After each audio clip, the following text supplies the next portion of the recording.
OKRs stands for Objective and Key Results. Now, I first stumbled across OKRs when I was looking for something to help give the company direction. There's lots of things that everyone does on a daily basis, but they're basically tasks. And we were kind of feeling like we were chasing multiple bunnies all at the same time. The idea behind Objectives and Key Results, or OKRs, is that they give the whole company one focus. That doesn't mean that everyone does everything for the OKRs. It means that it's the focus. While you're continuing to do your day-to-day tasks, you still have in the back of your mind a one key focus for a year that's then broken down into quarters.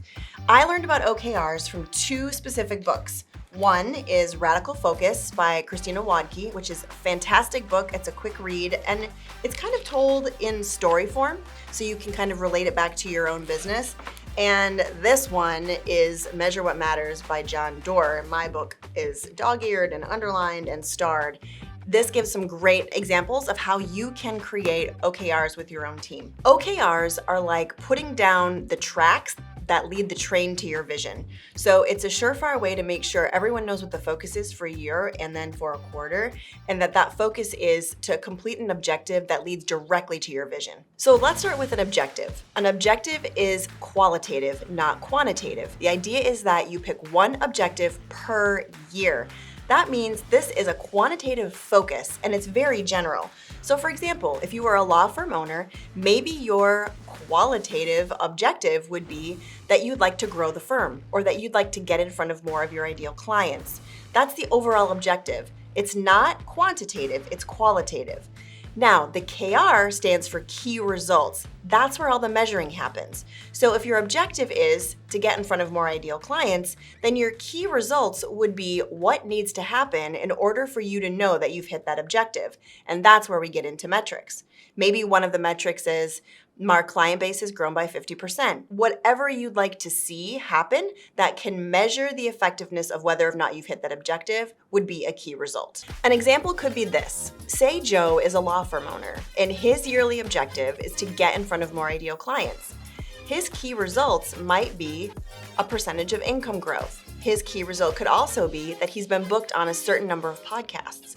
Or a key result could be that he's developed a certain number of referral partners. Because if all of those things happen, that's a key indicator that he's hit his objective. Or let's say you're like Amanda and you have a property management company. Your objective might be that you'd like to expand the area in which you own properties. That's your overall qualitative objective. Your key result might be that you want to see 5 properties in a different state, or your key result may be that you want to visit and have meetings a certain number of times in a certain state. So any key result that you could say, if I did this, if we hit this, that means we've met our objective, works in that scenario.